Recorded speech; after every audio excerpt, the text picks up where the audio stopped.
Hi, my name is CH.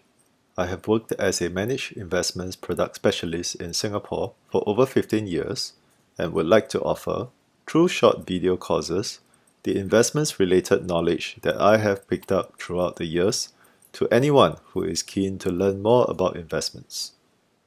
This video is part of a series of videos focusing on providing basic yet detailed knowledge on mutual funds for Singapore-based or Singapore-booked investors. In this video, we aim to explain how mutual funds pricing works and what is the process of buying and selling a mutual fund. Mutual funds are structured like a company, but instead of using the term share price, mutual fund prices are typically referred to as the net asset value, or NAV, that is quoted per share or per unit of the fund. Most mutual funds today provide daily NAV, with just a few that provide weekly NAV. We use the term valuation days to refer to the days when the NAV are published, and the term non-valuation days to refer to the days when NAV is not available, such as weekends and business holidays. A fund NAV is normally calculated at the end of each valuation day, either near or after the usual business hours of the fund domicile. This timing is referred to as valuation point. For example, Singapore domiciled funds typically have a valuation point of 5 p.m. Singapore time, while Luxembourg domiciled funds typically has a valuation point of 6 p.m. Luxembourg time. This means that if you are in Singapore buying a Europe domiciled fund, the NAV calculation happens only the next day in Singapore time zone context. Unlike typical equity shares, mutual fund NAVs can have decimal points, with the number of decimal points different among funds and defined in the fund prospectuses. Most funds have either up to 2 decimal points or 4 decimal points. It is therefore possible to buy and sell funds in partial shares or units with decimal points, as long as the minimum transaction amount requirement is fulfilled. Mutual fund NAV calculation is not too different from equity share price calculation. In simple explanation, this basically involves adding up the market value of all the holdings in the underlying portfolio of the fund at valuation point, with consideration of all the buy and sell transactions that need to be processed for that day, then subtracting away the necessary fees and expenses and liabilities of the fund, and finally dividing this net portfolio value by the number of shares or units of a share class. The fund NAV is then verified by internal audit team and published to public, after which it can no longer be amended. It is important to maintain the integrity of the published NAV, as all the buy and sell transactions of the fund then takes reference using this published NAV of the valuation day. The NAV of each share class of a fund is unique, as every share class can be incepted or started on different dates, and have different fee structures and distribution terms. As such, it does not make sense to try to do performance comparison among share classes using their NAV. Given that all buy and sell transactions need to be submitted before the fund NAV is calculated and published, in mutual funds jargon, this is known as forward pricing basis, which basically means that the transaction is based on a price that is not yet known. Distributors often will remind investors to take note of this, as there is a level of uncertainty to place an order for an unknown price. Having a forward pricing basis feature also means that for mutual funds, buying is normally done by indicating the investment amount, and the fund will determine the number of shares or units allocated to you. And selling is normally done by indicating the number of shares or units to sell, and the fund will determine the eventual value of these shares or units after the NAV is published. Before we go into further details on fund transactions, let's take a look at the operational teams behind the scenes. There are various operation teams involved in a fund transaction process, with many different names used by different fund providers, but essentially falls under one of these categories. The first is the fund administrator, or often termed as transfer agent, or registrar, or trustee. There are some small differences in the definitions across fund providers, but this role basically handles all the administrative work relating to the running of the funds and transaction-related matters. It is common for a fund to outsource this job to a third-party administrator company, although some functions may be retained within a fund provider if they think it is more efficient to do so. The fund administrator has a very broad scope of work, which includes calculation of the fund NAV and fund performances, handling buy, sell, and transfer transactions, handling dividend calculations and payouts, managing all fund-related documents for investors and regulators, and more. Just like normal office administrators, this is often a thankless job with no leeway for mistakes. The second is the fund depository or custodian, whose main function is asset protection.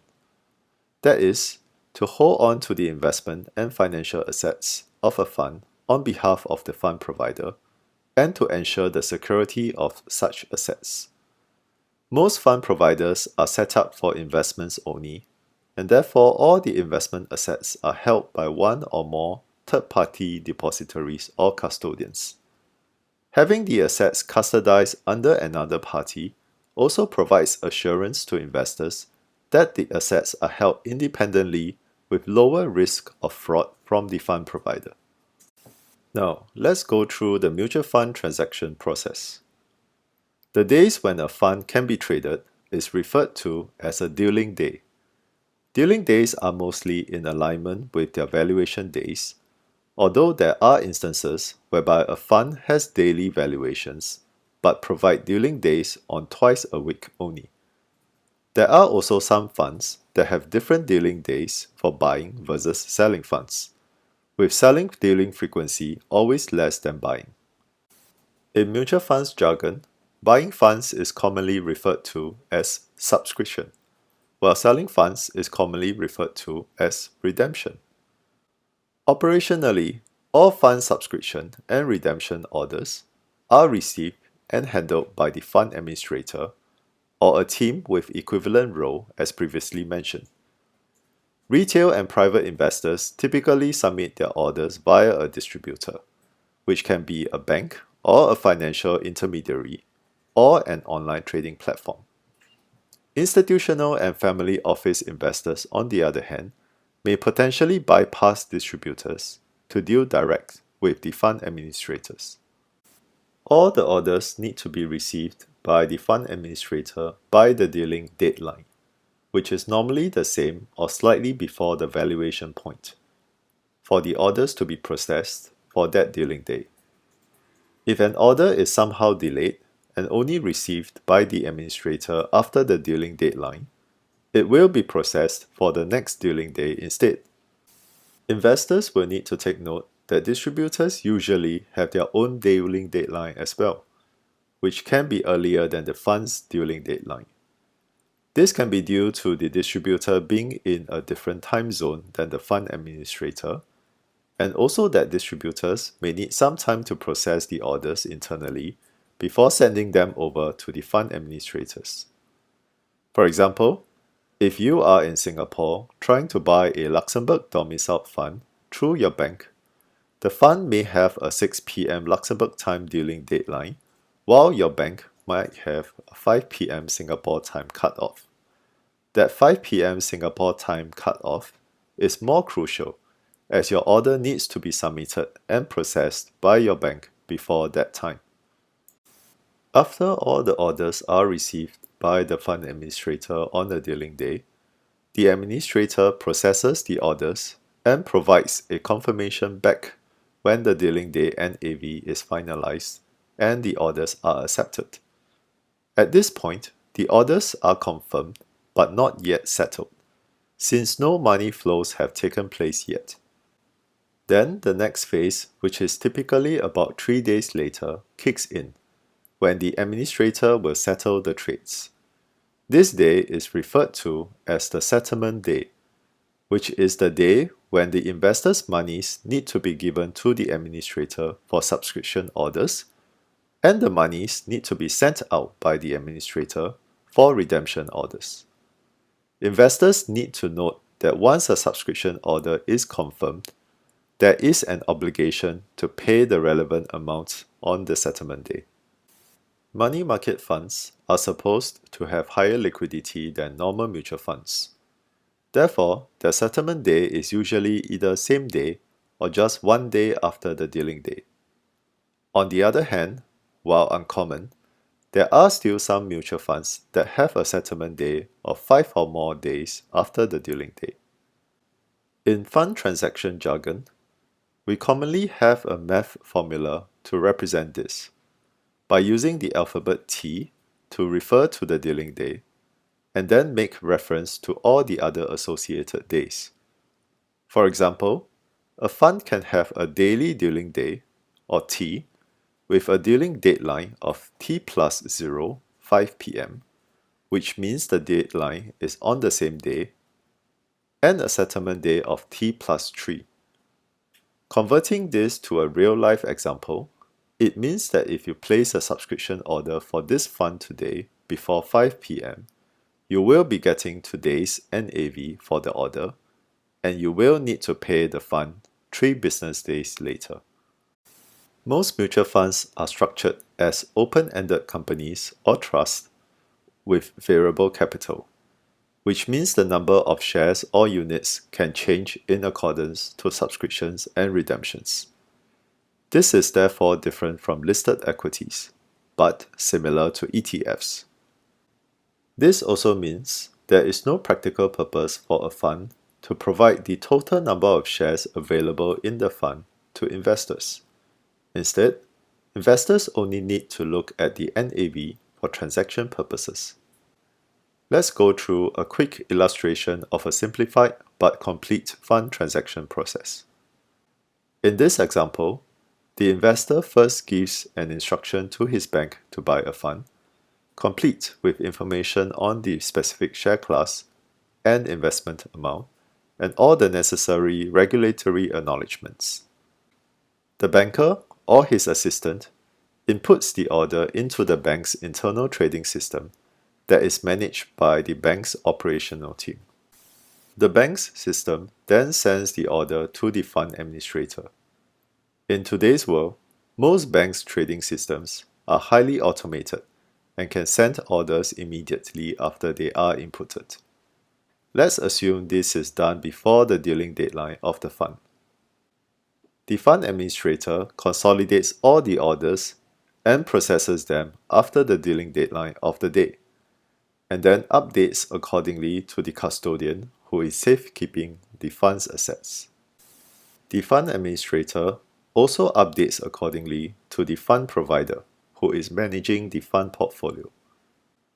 When the fund NAV has been calculated and finalized for that day, the fund administrator can then use the NAV to confirm all the orders and provide the finalized transaction information and confirmation note back to the bank's system or operation team. The banker will be notified of the confirmation of the trade. The bank's operation team will also provide a bank's version of the order confirmation note to the investor so that the investor is aware that the order has been accepted. 3 days later, on settlement day, the bank deducts the required subscription monies from the investor's account and sends the monies to the fund administrator. The fund administrator receives and processes the monies, then provide back a settlement note with details on the investment amount received and the number of shares allocated for the order. The bank's operation team uses the settlement note to update the investor's investment details in the bank, and then provides the bank's version of the settlement note to the investor to complete the transaction process. This settlement note is like a receipt of purchase for the investor. Hopefully, the example and the contents in this video have given you a better overview and understanding of how mutual funds pricing works and what is the process of buying and selling a mutual fund. This concludes this video. Do check out my other videos to find out and learn more about mutual funds. If you find this video useful and would like to see more related contents, please click on like and subscribe to the channel, as well as share this video to someone else that might find this useful too. Last but not least, if you spot any mistakes or inaccurate information in this video, or have any suggestions to help improve this video, please do drop a comment below. Thank you and have a great day.